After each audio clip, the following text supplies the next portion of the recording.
The 9 Years Podcast. Hello and welcome to episode 15 of the 9 Years Podcast, the weekly AFC Wimbledon audio fanzine with myself, Nick Draper, and Stuart Deakins. Now, thank you very much. If you're listening to us today on YouTube or on podomatic.com, please continue to spread the word. And if you have downloaded us on iTunes, can I just remind you that if you haven't already, you can click the subscribe button and have the show download automatically to your device of choice. And you can also rate the show in the same way that Wimbledon did last week. And we thank you very much, Wimbledon, for your very kind words. Now, we've got a very busy show this week as we look ahead to the FA Cup first round weekend. But very quickly, Stu, I've just got to tell you, I'm a very, very happy man this week because my favourite TV show has returned to our screens and it's going to see me all the way through to Christmas. I'm very, very happy. Have you been watching The Affair on Sky Atlantic by any chance? Do you know what, Sky Atlantic is one of the channels that I don't get because I have Virgin. Oh, it's, nightmare. Yeah, it's one of the disappointments because Sky Atlantic do some really good stuff. So, no, I'm obviously envious. I don't even know what this thing's about, but I'm envious already because Sky Atlantic is top entertainment. If you can grab hold of maybe a DVD box set or anything of the first season, it is a compulsive viewing, I must say. If you've not got Sky Atlantic, Stu, what are you putting on your Sky Plus at the moment? Yeah, I've got Virgin TiVo and my Virgin TiVo is very booked at the moment with loads of stuff on there that I just haven't had a chance to watch. And obviously now with the X Factor in full flow, talking about advance to Christmas, X Factor now is running up. And I don't know if I've told you, Nick, I'm going away on holiday for Christmas, and I enjoy the build up to X Factor because the final show is a day before I go away on holiday, so it's like a little countdown. Very nice. I was actually tempted to watch X Factor this year. I've not given into its temptation. You might be surprised to hear. But purely because I understand Rita Ora's on the panel. And, I'm a fan of her work. Of course. But also, isn't Nick Grimshaw also on this year?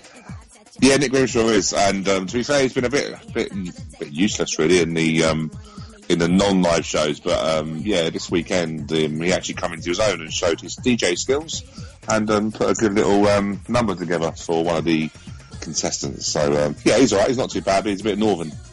Nick Grimshaw, I must admit, I don't get when you say there he's been a bit useless. I'm not surprised to hear you say that. Seems to be a man who is famous for no discernible reason.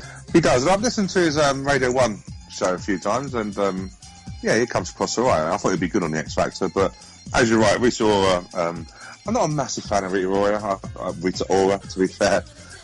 She's a bit hit and miss, but I can see why you admire her work. Yes, she doesn't necessarily have to open her mouth for me to enjoy her work. But anyway, moving on. We have got a very, very busy show today, so we won't waste any more time talking about TV.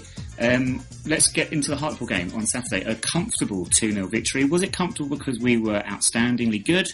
Or were Hartlepool really poor, or was it somewhere in between? I think it's about time we give ourselves some credit. I think we started very well. I thought we were first to every ball. We defended very high. Carly Osborne and Paul Robinson dealt with anything in the air. I don't think we won a header. I don't think it was probably lost a header all game. Won the scraps in midfield. I don't think we allowed Hartlepool to play, which in effect made them look second best all afternoon, which I think their manager, Ronnie Moore, has already come out and quite honestly admitted. Two fantastic goals for two different reasons. We'll start with Callum Kennedy's goal. Dead ball, free kick out wide. Normally George Franklin would take these, but I believe we opted for Callum this time, not through any sort of tactical nous, but because George simply was off the pitch getting treatment. But it worked out well for us. Yeah, it did. Nothing against George. I think George's delivery has been great from the Accrington game and New York last weekend. So, but the ball by Callum, it's one of those balls, if you hit the area, sort of penalty spot, in-swinging ball, keeper can't really come for it. Keeper can't really anticipate what's going to happen, and sometimes the goals happen where everyone misses it, but where the trajectory of the ball is so good, and it just ends up in the top corner. So great ball. But if you look on the replay, we had 3 or 4 players around the area who all missed it, surprisingly. But I thought delivery was good, the runs from the player was good, and good goal, satisfying goal. Second goal was an outstanding strike from Lyle Taylor. Lyle Taylor, arguably man of the match on Saturday again? Could have been the goal. I thought the goal was good. I thought it was good. It was good, wasn't it? It was an opportunist goal, which Lyle was capable of. He's got a lot of natural talent and not frightened to have a shot at goal. My personal man of the match was Reeves in midfield. I thought he was just outstanding. He dictates the ball. Anyone who wants to anyone watching us now, just watch the movement off the ball with Reeves. When he gives the ball, his movement to want to go and get it again, and he's not frightened to have that ball, which for those of us who are regulars at the Cherry Red Record Stadium, we are familiar with some fans wanting it to go forward a bit quicker and stuff like that. But he's never scared of getting the ball and never scared of losing it. And I think he's quickly becoming a fan's favourite all of a sudden. Yeah, so there's 3 players at the moment that if they continue on their current form, they sort of back up Neil Ardley's claim that he has some of the best players in the league. Reeves would certainly be one of those. Taylor would be one of those. Jonathan Meads as well, who's having an outstanding season, I think. Is there anyone that didn't? Can we do? We said this last week. Can we even do a villain of the week this week? I don't think so. It's very hard to criticise people, isn't it? And I suppose one thing I was going to say really was that the 2 of the players that I've been not the most favourable towards this season, Carly Osborne. I think it's interesting now how he's just quickly settled in after the injury, obviously to Will Nightingale, and then obviously us sending Shemi Ajay back to Cardiff. But he had a very good game at York last week. Saturday again, nothing major, but did everything that you'd expect him to do. I think it's very different. And also one that I would say was Bayo would come on in the second half. You expect Bayo to probably sulk a little bit if he wasn't starting. He wants to be the main man, but he come on and put a really good shift in, and hoping that his fitness regime that he's had recently is paying off for him. And now we're just 3 points outside the playoff places. Are we going up this year, Stu? Oh, well, way too early to say we're going up. As you can say, it's way too early to have a week to say that we're in a crisis after Morecambe. But you have to say, if we can get the best out of Lyle Taylor, we possibly have one of the best strikers in the league. And I'm really confident. I said again many a time, this team on paper looks the best team we've had, and I really feel it's a team that will get better and better, and we've just got to put this run together. If we can get another win and get home to Forest Green, we go to Pompey, whose away form is better than our home form. We've got to put a run together, and if we can do that, then we can put ourselves into a good position at Christmas, and then we go again from there. It's one of those ones where you stop at Christmas and go, right, where are you in the halfway league, and then kick on into the new year. You're listening to the 9 Years Podcast, the most downloaded AFC Wimbledon podcast in the world. FA Cup first round day then this Saturday. We welcome Forest Green Rovers to Kingsmeadow for Stu, can you believe we've actually got a 3 o'clock kickoff on a Saturday again? Hallelujah. Happy days. Is the rugby finished then, Nick, is it now? Yeah, chasing is over, yeah. I don't know who won, China or someone, I have no idea. But anyway, it's the first time, Forest Green, first time we'd have played a non-league team, except in friendlies or any county cups, since we actually returned to the Football League back in 2011. So to get us a bit of an insight into our opponents, we welcome Rovers fan Louis Smith to the podcast. And Louis, you're a season ticket holder at Forest Green. How long have you been watching Rovers? I have to admit I'm fairly recent. Started going with friends about 6-7 years ago, back just before Dale Vince's money came in, and the club was in absolute desperate need of any penny it could get. It was really worrying times.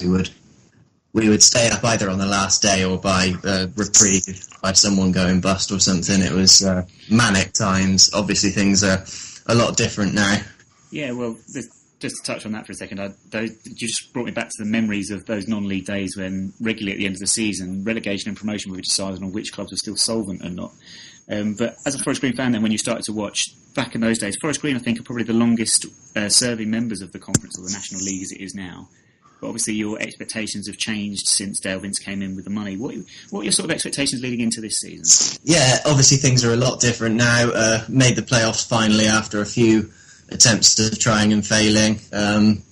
We were completely outclassed by Bristol Rovers in those 2 legs. No complaints about that. They deserved to be back in the Football League. This season, you want to really cut out the middleman and go straight for the title. And let's be fair, it looked brilliant at the start of the season. 9 wins out of 9. We looked absolutely untouchable. Defence was hardly leaking any goals. You have great strikers in John Parker and Aaron O'Connor to rely on to get your goals. Everything just was really neatly falling into place at that point. It's got a bit rocky since then. So in terms of, I've watched quite a lot of conference football. The BT Sports now do some really good coverage of the Vanarama Conference now, as it's called, isn't it? Yeah, Vanarama National League. Vanarama, crikey, that's the name, isn't it? So with the run, was it nine straight wins in the end, or 9 straight wins, wasn't it? 9, yeah, we set a record at the time. Which is quite an achievement if you think about. In terms of strike force, yeah, we all know John Parkin from his days at Fleetwood, I believe, Nick, wasn't it? Was he John Parkin? John Parkin was indeed Fleetwood. He was. And Aaron O'Connor, who I will confess was absolutely gutted when he went to Forest Green Rovers, just because I thought we may have tried to get him, because I think he's a brilliant striker. Yeah. Run-wise, how much has that been contributed to? Because Aaron's now out for a little while, isn't he? He's injured. He's on the sidelines. Funny enough you mention it, right? Aaron O'Connor is our top goal scorer, and he doesn't usually get in the starting 11.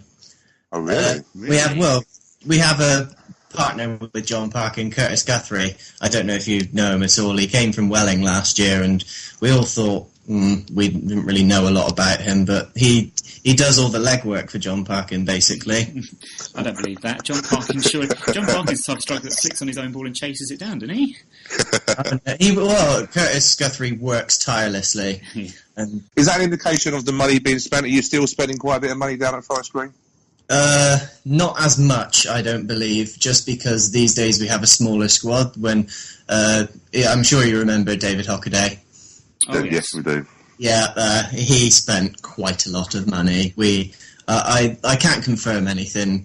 Probably best I don't actually say actual figures because, confidential information, don't want to get in trouble. Anything like that. All I know is the budget has been cut now under Adi Pennock because we have less players, and I feel like it's been used a bit more cleverly. And you are challenging, you are top of the league as it stands coming into our game on the weekend. Obviously, you'd be high on confidence with such a good start to the season after what we're 19 games in now. So, what are your sort of thoughts ahead of your trip to us on Saturday? Are you expecting an upset on the day? No, I just think there's a little bit more league experience in the squad. I think they look a fairly professional outfit. I've never been unimpressed with them whenever I've seen them. And, just expect them just to have a little bit too much. It's an interesting game, isn't it? In terms of, just one thing you were saying about sort of team news are sort of ahead of the game. I've looked through the team. I think it's a very decent team you've got together there. Darren Carter is a name that I like. Darren Carter when he was at Northampton. Is he on loan at your place? I think there is some confusion. BBC articles say he's on loan. As far as I know, he was a free agent. I presume you saw him play for Northampton recently. Yes. Yeah. He's a decent player. He keeps the ball well. He actually linked up really well with John Parkin in the last match, I thought. The confusion actually comes as to whether he'll play or not. Basically, because of the shortages of strikers recently, with obviously you've mentioned Aaron O'Connor being injured, Delano Samuok's also going through an operation. He just had an operation, so he's out. And Curtis Guthrie was suspended for the last match, so we only had Parkin available, which meant we had to play him up front alone and 3 midfielders. Carter was one of those with Sam Wedgbury and Rob Sinclair. It's really difficult only playing 2 of those. We know of Carter's ability and experience. Sinclair is also a good ball keeper. He very rarely wastes possession. Sam Wedgbury is your kind of more ball-winning midfielder. He loves getting stuck into challenges, and you feel like you have to have that on the pitch as well. It's a real dilemma. Score prediction then, Louis? 2-1 Wimbledon. Stu? In the form we're in, I still think we're tight. I don't think you can. Forest Green are in great form. They're not used to losing, so they won't come to our place looking to, just to let us win a game. I reckon it'll be a tight game. I reckon it'll be by your goal. I reckon a 1-0, 2-1. And I am going to say, just to be different, and because we've won 3 in a row and we never do that, let alone win 4 in a row, I think this might just be one of those games that goes to a replay, and our fans will have the joy of trying to get to Forest Green for a midweek game. Now, Louis, I have to ask you, as a Forest Green Rovers supporter, as a condition of your season ticket, do you now have to become a vegan? No. Right.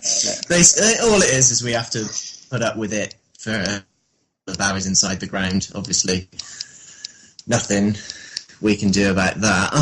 I'll be honest with you, I'm not a fan of the changes, and a lot of people aren't, and a lot of people choose not to go because of it, and I totally understand that. Personally, food is a bit of a side issue for me at football. I just go to watch the football, really. Did you say food is a bit of a side dish? Sorry. Side dish, yeah. Oh dear. Well, cheers, Lillian. Thank you very much for joining us today. No problem. And yeah, we shall see what happens on Saturday. Superb. Well, Lou, thank you very much for joining us. Right, well, good luck for, well, maybe not for Saturday. Not Saturday. But for the rest of the season, and good luck with your show and everything. Okay, I told you we were busy this week. We're in Fat Boys Cafe right now, the pre-game establishment of choice for the club's army of volunteers, on the morning of the Hartlepool game. And Stu and I are sat with Paul Raymond and my older, wiser brother, Chris, to discuss this coming weekend's FA Cup games and also chat about some of our favourite FA Cup memories in our time watching Wimbledon. We're going to start off with what is the big story going into the weekend, for me anyway, is before any games kicked off, of course, is FC United and their opposition to moving their tie with Chesterfield to Monday night in order for BT Sports to show the game live. Now, the game will be showed live, it will be played on the Monday night, but Chris, you made mention of this on social media last week, so what are your thoughts about the whole situation? I'm a bit conflicted about the FC United's stance on moving games to the FA Cup. On the one hand, I think it's very credible what they're doing, being out to the fans and stop changing kick-off times and stop getting expensive and so on and so forth. However, at the same time, you can't really tell the FA what to do all the time. No, I agree. I think it's kind of one of those weird things, but in fairness, they would have known the potential of a game being changed before they entered the competition. Now, looking at their statement, which I'll quickly get up, they made mention of the fact that, you know, that they appreciate that TV is a part of the modern game and stuff like that, but they think it's gone too far.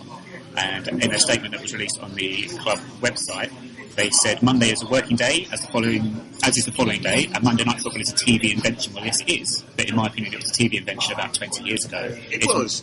Well versed now.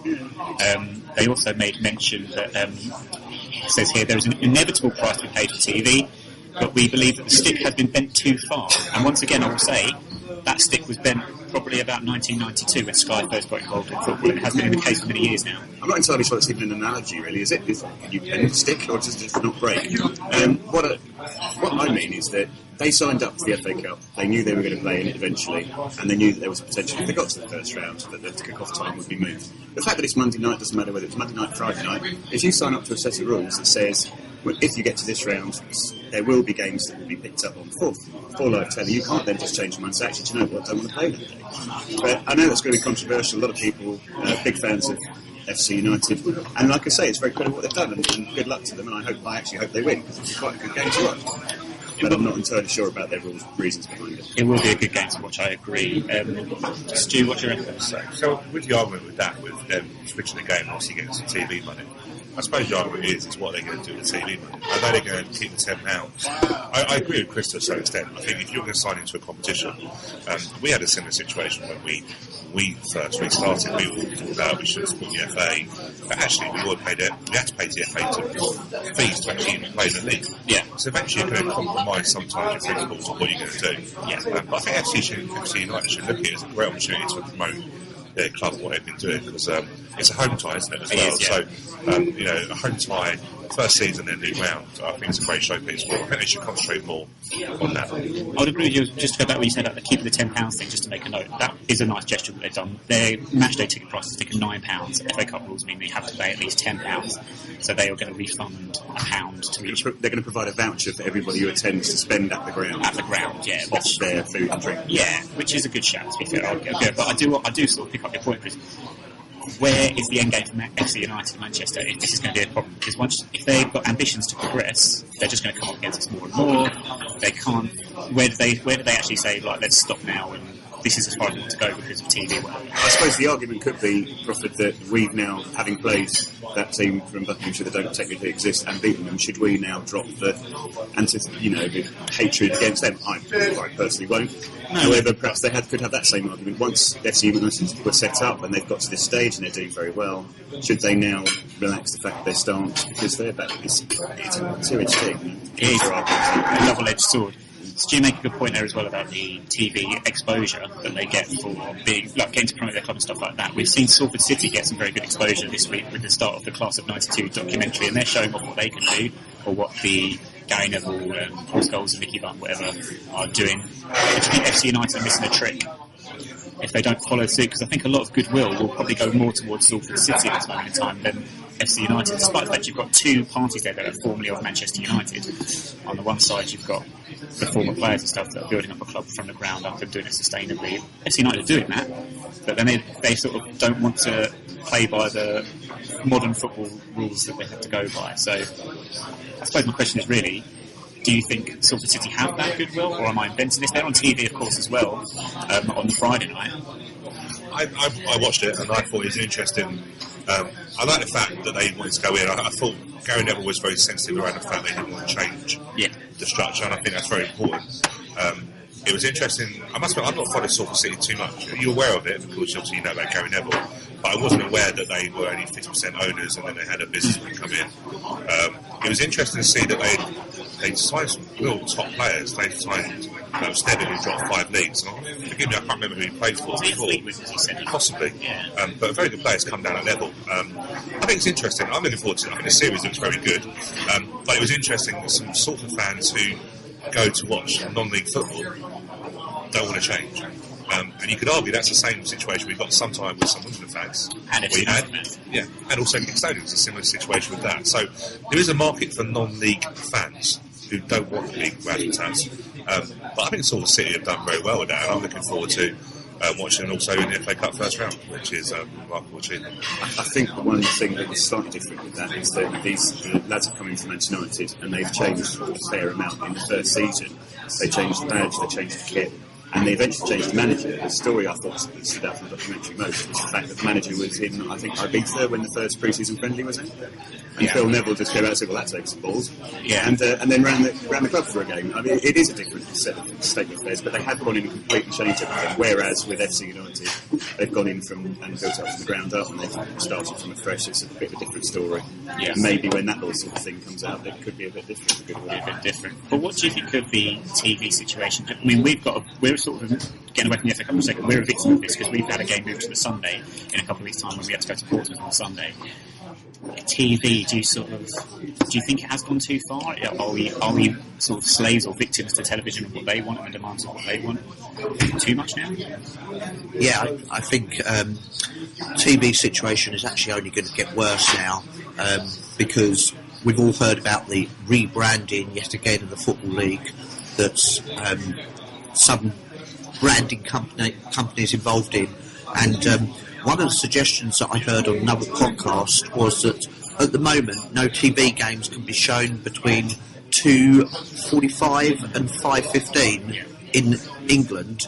So one of the sort of totally off-the-wall suggestions is that the Football League might actually decide to switch kick-off times for like the championships to say 3 o'clock on a Sunday, and then they could do one of these really mad show goals as they happen right across the board. So TV companies want to show as much as they can, football bodies want to get as much money as they can, and in them situations there's only going to be one winner, and it's not going to be the fans. Am I right in thinking they did that goals to score? They've done that. They're doing that with the FA Cup at the moment, aren't they? And they're doing that with European games. BT Sports are doing that on their crazy one. But apparently it's very common in Germany that they do that. And it seems to work in Germany because and also the way they do their version of Match a Day is very different. They do it in like league order. Whereas rather than just showing Bayern Munich first game each week, it's I'm sure you only have to look on social media on a Friday night or Saturday night, and supporters of the lesser clubs in the Premier League going, "Oh, we'll be last on again, even though we had a 5-4 game today." I think we have to be very careful with the TV side, because you remember years ago Italy failed miserably when they done pay-per-view. And big teams like Inter Milan and AC Milan actually lost fans. Yeah. And they had empty stadiums. We have to remember that the brand of football in the Premiership and even the Championship, you look at the actual attendance figures, is up there at the top top 10 of Europe. Fans make the game, so we need to make sure that we don't lose the fans going into football. That's one of the strong bets, I think it's inevitable, though. I think TV rules the football that way. I think it happens. I'm not surprised. I hadn't heard about a championship, but I'm not surprised in a way. It's only a really bizarre rumour from a podcast. I mean, one of the other rumours that's been in town is that in a few years' time, entrance will be given for free because television money will be so immense that people will not longer, with ticket prices going up the way they are, people will no longer want to pay the money because they can sit and watch it on TV at Women's Day. So clubs will say, do you know what, we'll let you in for free because, as Stu says, part of the attraction is the fact you're playing, showing live games in front of a full crowd that are making a lot of atmosphere. People come in for free, therefore full stadiums guaranteed every week, and all the money, everything then comes geared towards television. So there's got to be a saturation point anytime soon, isn't there? To be honest? Yeah, if we've not really almost reaching. Yeah, pretty much. It's an interesting point, though, because you think with the new TV deal that's coming in, obviously being brought in by the Premiership League, you think actually that the price of tickets will probably go down, but the tickets still tend to go up at all the Premiership League clubs. And obviously, we did a price of football show, didn't we, a couple of weeks ago? Yeah.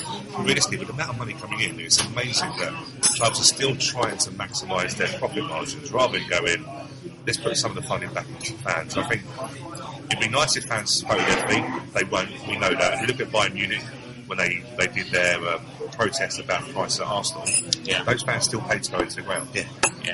So it'd be nice if we did a protest, but I think with a new deal coming in, it'd be lovely if we actually could see reduced costs.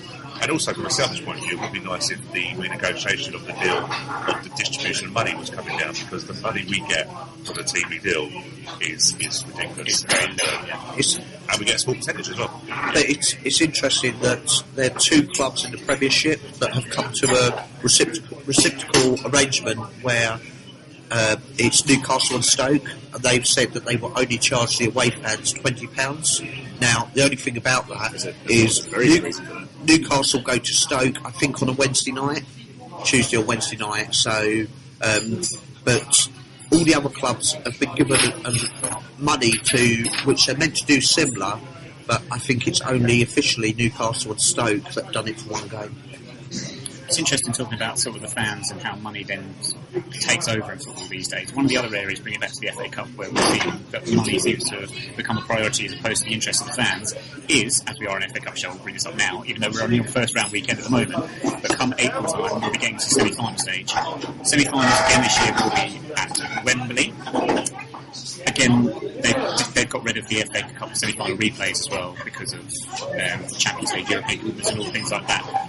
Is it not time we move, and is it likely ever going to happen that the semi-finals get moved around the country again? Well, the FA invested £650 million into Wembley. They've got to pay for it. They've got to get that money and if you look at it now, there's 3 NFL games there a year. They will put on whatever they can. So, Stu, you've got tickets for the next One Direction tour there, haven't you? I believe it was before Zayn left, though, so I'm not sure whether they're going. They're going on holiday, aren't they? Or they're going to have a break, aren't they? One Direction. I wish you guys could see my face listening to the podcast right now. Really? I only know that because my fiancée was talking about her niece being upset they're going for a break. So much like the Barbie games on your iPad. And I hope they have got the Samaritans lined up to make sure that the fans obviously have a. Sounds like you'll need it. It's the same with Take That. You know, it's disappointing at the time. That was hard times for you, wasn't it? You didn't leave the house for about a week after that, did you? Moving swiftly on. Moving back on. So FA Cup semi-finals. I'm just thinking now with FA Cup semi-finals, I know we've got obviously the Wembley situation and money that goes in towards that. It must be so easy to organise now. You can organise games that drop the hand of policing and stuff like that. We've got a lot more stadiums now that are big enough as well. That was a former issue where we were pretty much limited to maybe Villa Park and Old Trafford. Now we've got the Emirates. We've got West Ham's Olympic Stadium coming up shortly. City of Manchester Stadium's easily big enough now. Manchester City with lots of options around the country. Moving around the country, which I found before, was that these grounds need to know in advance they're going to host the semi-finals. If the game's in Manchester and then it's Arsenal v Tottenham, you can't give them sort of 6 weeks because the policing stage needs to be 2 months in advance for a semi-final. Or staffing it, making sure there's not a game there already. For example, if that team that the ground it's at are playing already, the logistics in it, as we found in the time when Wembley was shut down, being rebuilt, not great. I mean, I travelled up to was Arsenal-Chelsea at the Millennium Stadium. If they're going to start doing that again, with Arsenal-Chelsea, it was a nightmare. It really was. Fair enough. Can't really say that more. I think Chris just pretty much said that for many reasons that semi-final. But do you not think it takes away the magic of being to the final and getting to Wembley? I actually personally think as well we have too many games at Wembley, club games. I don't think the Johnson Smith Trophy needs to be at Wembley for a final. I don't think the FA Bars and the FA Trophy needs to be at Wembley for a final. But then what do you give non-league and lower league teams as a... For us, I think, for me, when we were in those, like, the FA, we would have been slightly different. If Luton and us had got to the final and been at Wembley, it probably would have been slightly different because we'd probably had a huge attendance because the size of the respective clubs. But in reality, if you're offering me a final at a middling ground, say at Southampton, that would be sold out, as opposed to playing at Wembley in front of, with the top tier closed shut, I'd actually prefer to go for the full ground for the atmosphere and a proper come final feel, as opposed to feel like you're sort of kicking around in an empty car park almost. I think the days of Wembley being that big old end all for a fan is gone. And I think the reason that's gone, in my view, is because it's so used now. Yes. Yeah. You know, it used to be a case that I think I like the FA Cup and it's a great competition, but it lost the effect when the semi-finals moved because the idea was you played the final at Wembley and that was your prize. Now you get to the semi-final, you've actually got to Wembley, so it sort of lost the magic. I think the conference, sitting at Manchester Stadium, logistically wise, wasn't great because of Luton and Wimbledon travelling the same way, but I get what Chris is saying about logistic wise of actually arranging for a ground to be available. You've got to decide quite early on, I get that. But I think the conference, I personally would say try and pick a championship or premiership round. But the FA Cup, I wish we weren't using the semi-finals for the FA Cup semi-finals personally. I think what you also find with the semi-finals is that a lot more tickets go to fans for the semi-finals. Yes. So their allocations are much bigger, and actually the atmospheres at the semi-finals tend to be a lot better than they are at the final themselves, which doesn't... Especially because there's always a chance that a sort of lesser inverted comma team will get to the semi. It has been the last few years. Yeah, exactly. Like Reading last year. So sometimes having semi-finals there is a good thing for the teams that, you know, that they're going to go into it saying, we're clearly not going to win this, but let's go and have a nice day out. Yeah. Raise the roof, literally. Or retracted. Talking about big days out for non-league teams tend to happen around this time of year. First round and second round. Occasionally a non-league team will get into the third round, so I get a really big day. But we're looking ahead to the FA Cup first round this weekend. We've got obviously Salford City are at home on the Friday nights to Notts County, potential for an upset there. FC United at home to Chesterfield on Monday night, potential for an upset there. Any other games that any of you spotted that you've got a potential upset of a non-league team playing a league team this weekend? I quite like Didcot Town versus Exeter. Exeter had some right dodgy draws. I think they got a non-league team last year as well. Warrington, yeah. So I'm not too sure if that Didcot game's been picked for TV. Actually, I'm not too sure if it has. But I think it's the 2:00 Sunday afternoon goal flash type thing that we were on as well. That's right, they did last year, don't they? Yeah. So Exeter probably benefit from a bit of extra money. They benefit from extra money. We're just talking about money in football and stuff like that. That would probably be my pick, and also Whitehall. Probably not a big upset. It's only a league apart from them and Lincoln City, but Whitehall spending a bit of money in that league, and by all accounts, probably favourites to come out of that league. Where are they now? They're in the Conference South now, aren't they? Yeah. I believe they are. Okay. Where is Whitehall? It is Brighton, isn't it? Chris just points out the window. Brilliant. It's over there. It's over there somewhere. You can't see that. That was Isn't it Sussex? Sort of. Is it Sussex way? Yeah. Is Whitehall Sussex? Is it? I probably was, yeah. Croydon, Sussex, it's all the same, isn't it? It's just south. That's what I said, it's over there. Yeah. Great. This is great. We've had some great radio today. Chris pointing, which I'm sure you can all see, and our facial expressions. Imagine it with your brain. Think with your brain. My prediction will be for an upset involving Hartlepool at home to Cheltenham. Cheltenham are doing well in the Conference National, is it called this week? And they had a victory last night where it doesn't sound like they played too well, but they're doing all right in the conference after going down last year, so disappointment there. But Cheltenham last night, by the way, I do mention, last night, obviously recording on Saturday, but this is last week, Friday night game. Again, was that on TV? Was it Grimsby away for Cheltenham? Yeah, that was Friday night. a BT Sport. That's when you wonder about TV and if they really take into account the actual games they're picking. Because really, how many viewing figures are you going to get for that as opposed to a game like Woking versus Welling where fans don't have to travel? I did watch it. Well, I watched bits. I watched the pre-match build-up to it. Yeah, because One Direction show was on after that, wasn't it? And there wasn't many Cheltenham fans that actually went. And, of course not. No. Yeah, for Friday night, that's a bit. But then, it's the flip side. BT Sports do heavily invest in the conference and show the weekly shows, so it's a bit catch-22 with that. Yeah. Chris, did you have any potential upsets? I did it too. I'm going to Barnet and home to Blackpool because I've just got the horrible feeling that Barnet might turn around. I know they're both doing badly. Yeah, Blackpool have started to pick up a little bit, haven't they? But yeah. But my main one is Eastleigh away to Crewe. Good shout. It's Eastleigh doing very well this year, Crewe doing atrociously poorly, but they tend to always have a slow start and they just about scrape at the end. But that's the potential for an upset as Eastleigh are doing so well, and there's obviously a bit of cash in the so that would be my pick. Good shout. I'm looking at the list, there's a couple that come to my mind. Barnsley, as we record this podcast, they've lost, I think, 5 in a row. They obviously might win today. They lost that guy as well, didn't they, in the toilets? And they lost someone in the toilets as well, which, for those of you who didn't see this... Did he lose himself? I'm not entirely sure if this was legitimate, that they managed to stay asleep for 7 hours. That's true. He obviously travelled by himself.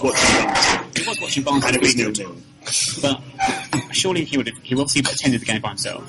Unless I don't know, if Chris wasn't around and we'd gone to a game, would I have left just assume I'd fall over? Yeah, just left Did you have any friends at all? Exactly, I'm going to say, he must have turned up by himself. What's it like, Stu? And what was he doing in the toilets? What was he doing in the toilets by himself? Leave it there. Yeah, that is a legitimate story. He did fall asleep on the stand and woke up and panicked because he couldn't actually even get out of the concourse, so he actually set off the alarms. I'll tell you this now, there are worse places to be than the toilets. No, let's not go there. They're away at Altrincham in the FA Cup. Altrincham, more I found out about my brother. Potential upset because Barnsley away game, not the easiest place to go to, possibly. On the Sunday as well, Yeovil, who are big struggles this season, really struggling, away at Maidstone United. That might be alarm bells for Yeovil fans who are not very happy at this moment in time, and you can understand why. Maidstone United brings on nicely because that was a FA Cup game we had a few years ago. I believe that was the first FA Cup 4th round qualifying game we actually won to get us into the first round for the first time as AFC Wimbledon since 2002. A good memory. Let's have a think now. I say that like I'm a school teacher. Right, children, let's have a sit down and think. But you know what I mean. We're going to talk now. Yeah, it's funny I am actually. I'm on half term though. I still can't believe it. You're in the police. I can't believe that. No, they can know. FA Cup memories then. In our time watching AFC Wimbledon or Wimbledon FC, any particular moments or games that stand out in your mind down the years? I think, looking back over the years, I think the run of, and I know 88 is easy to pick out, but if you look at the 2 years either side of that as well, the most Wimbledon fans will always sort of look back, of my generation, will look back to that game against Everton at Plough Lane, the 3-1 victory, where Everton at the time were, I think they'd won the league the previous year. Hal Kendall's manager, last English manager to win the league, and we absolutely just destroyed him at Plough Lane. Fash was just absolutely amazing that day. How they just didn't stand a chance. Then obviously following year, and I think that might have been 5th round we went out in. And then the year after winning the cup final, we actually lost to Everton up at Goodison Park, and that day was just like so amazing because going to one of the big clubs as being FA Cup holders, and the away end, it was terracing in them days, and it was absolutely packed, that end of the ground. And although we lost, it's sort of one of them games that, within the first 4 or 5 years me watching Wimbledon, and it's just like one of the games that always stick in my memory. More recently, you just mentioned about the Maidstone game, to actually, when we'd won that game, to come away from that game and thinking, wow, we're in the first round proper of the FA Cup, was a real sense of achievement, I think. So that'd be mine. I might pick up on you on there with the Maidstone game, only because then the result of that was a first round home draw against Wickham, and Wickham have played quite have featured quite regularly actually in our FA Cup adventures over the past decade or so. First time obviously being in the year 2000 when first season after being relegated from the Premiership, we got a 5th round draw away at Wickham. We sold out the away end there. Great day out up until the second half. 2-0 up at half time. I think Mark Williams, Patrick Acuman, and then I actually remember sitting at half time, sitting in that stand thinking to myself, just stay as is. I don't care. Nothing happened in the second half. Just stay as this is. And nothing did happen in the second half. Nothing happened at all until about 15 minutes to go. And they got a goal back, and then the equaliser. Lots of debates about offsides.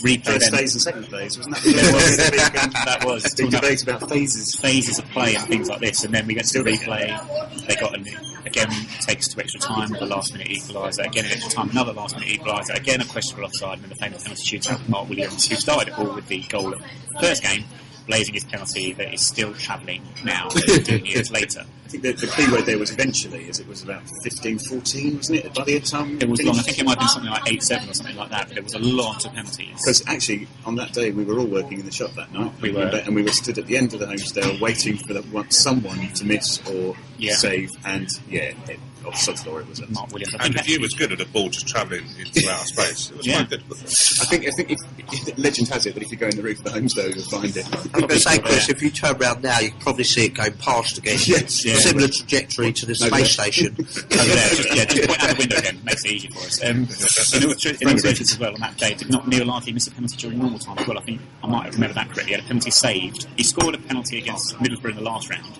the previous round, and then he had one saved against Wickham as well, outside of the penalty shootout, which was interesting. Shame about that memory was the fact that they got Leicester away in the next round. That was the famous Roy Essendon moment. And Leicester away, I promise you, with the form we were in the league at that time, and the form Leicester were in at that time, we'd have won that, and it would have been us in the semi-final that year. I'm certain of it. Had Mark Williams not missed that, or we could have not been allowed to score offside goals or anything like that.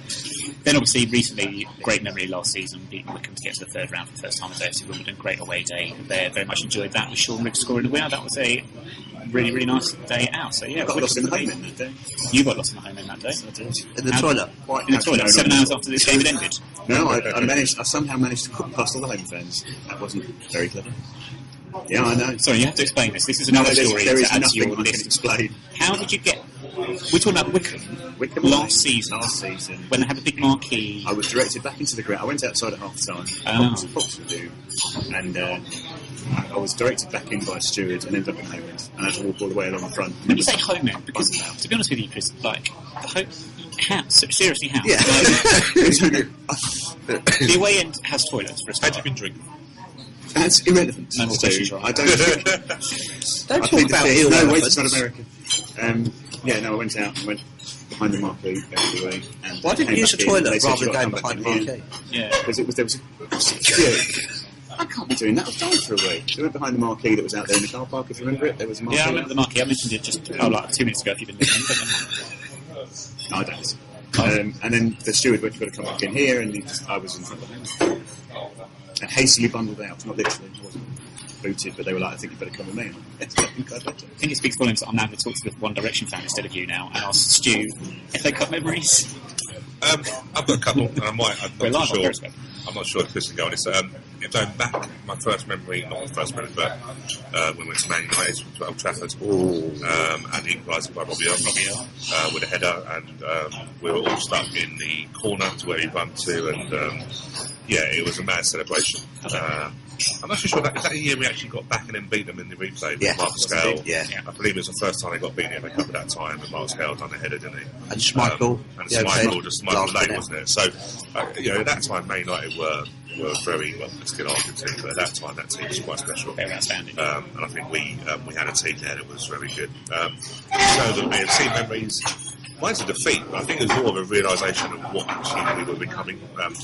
Before one defeated Millwall, when we sold out the top tier behind the goal, we took about 2,500, 3,000 fans, didn't we? We pretty much sold out the whole stand, to be fair. It was just a realisation, actually, that we were capturing people's imagination. And even though we lost, it was the first time we'd gone to, they were League One at that time, weren't they? It just brought home, actually, what we were achieving. And, so it's a weird one, a defeat, but I think it's more for what it meant in terms of we were going, following. If I could just throw in one quirky memory, it was the game at Shrewsbury when we lost, and Gary Shaw scoring the goal for Shrewsbury. But the funny thing about it was that there was one of these really huge balloons in the away end that a kid was using as a space hopper, which was really good until someone went up behind with a cigarette, popped the space hopper. The kid landed on the floor and just couldn't work out what had happened. And there was just a load of us just laughing. And it was like... How long after that did you give up smoking? To say about Shrewsbury, that was my first away game as a Wimbledon fan. Really? I remember Gary Shaw, and I remember the minute was 38 minutes because a kid with a board kept walking past the away end, showing it was the golden goal, I think. I remember that vividly. I remember Gay Meadow, the ball kept going over. You did. Was it Gay Meadow? It was Gay Meadow. It was Gay Meadow. Yeah, But now, new game Meadow. yeah, the new Gay Meadow. Great. One's gay, always gay, do you know what I mean? But, that's just the side. There's a soundbite for this week. Yeah. But I remember, I don't know if you remember, Paul, they had the old-fashioned scoreboard where it was A, B, C, D, E, and you had to mash up with the Which was programme. difficult for you because you had to learn your alphabet. I kept thinking, where's that in the programme? Because Anybody knows how to spell? But yeah, at Shrewsbury, it's really easy to say that. It was my first away game, and What year would that have been? it was 90, wasn't it? I think Yeah. 90. Yeah, so I started going 90. And I remember it vividly. Got a coach, my first coach journey, knew nobody. Same situation now, talk to anybody. But yeah, it's true. It's a great memory to shout for. Chris? I've got two. He's mentioned, Stu's mentioned already I forward. the Man United one at home. Yeah. With obviously Marcus Gale's head about 60-ish minute. Where were you sat that day, Nick? I can't remember. I was down the side, Chris. Yeah, down the in a main side. stand. Yeah. Yeah. In the home end, is that? No, No, it yeah, was- the home end, yeah. It's all home in. I was in the home end. To the new, well, yeah, exactly, because it was at Cellar, so pretty much Oh, it was sorry, home the to Man United. sorry, yeah.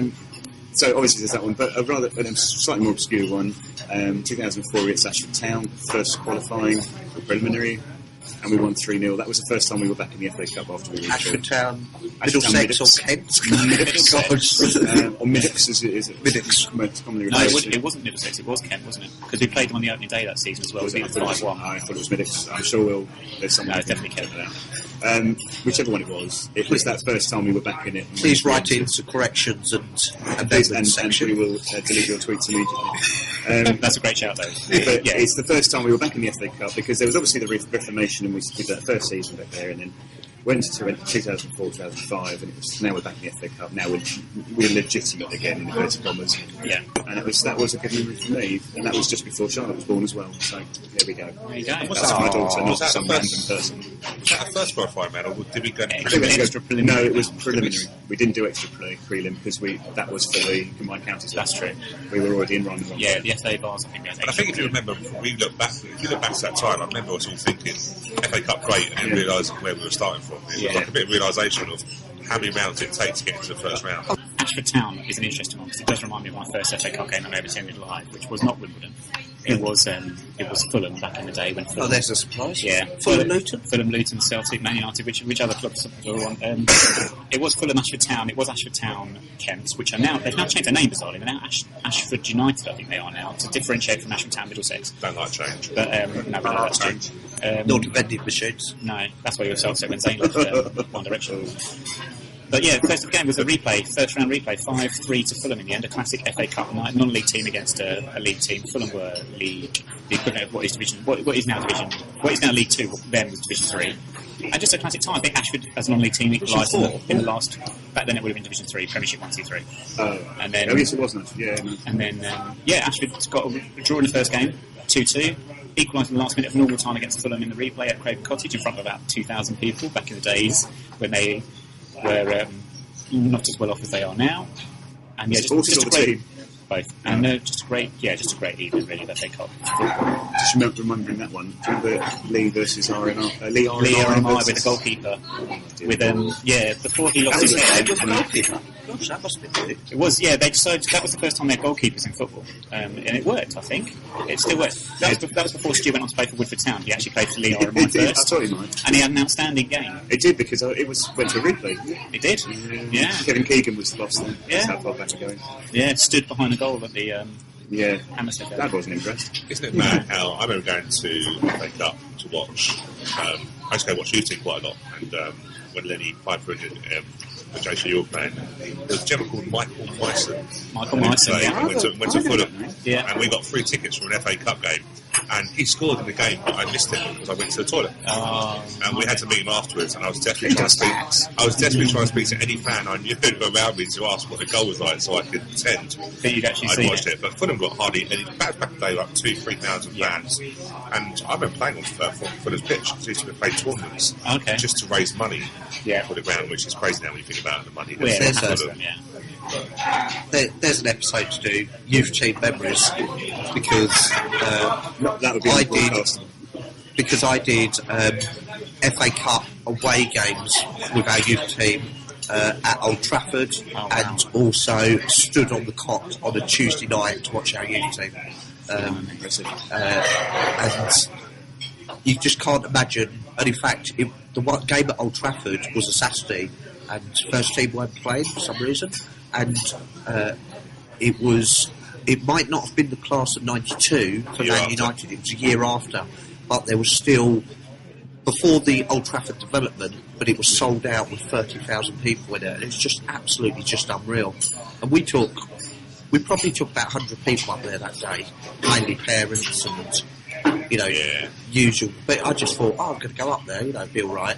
We got up there, and the steward sort of went to us, we've got the away section for you. And I went, what, sorry?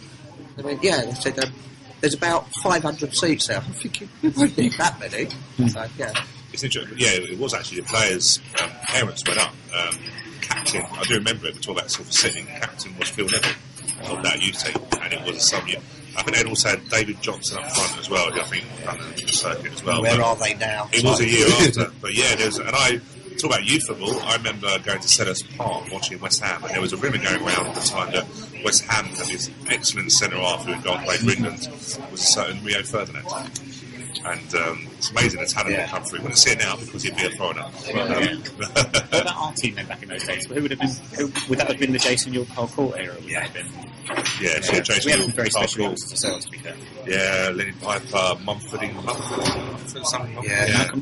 Mumford in goal, Danny Hodges, there's a few in there. Oh God, yeah. I remember beating Palace. So, at the time, Palace and Wimbledon were the and I remember South East counties. Good team, and I'm sure we're going to do a youth thing, aren't we? Yes, but I will sign off with the podcast now and just say thank you very much, Chris, and thank you very much, Paul, for joining us early on this Saturday morning. And hopefully we'll speak to you again on the podcast shortly. Speak to you again soon. Thanks for having us. Cheers, thanks very much. Okay, that brings us to the end of today's show, and we've just got time to remind everyone about some of Don's trusted matters.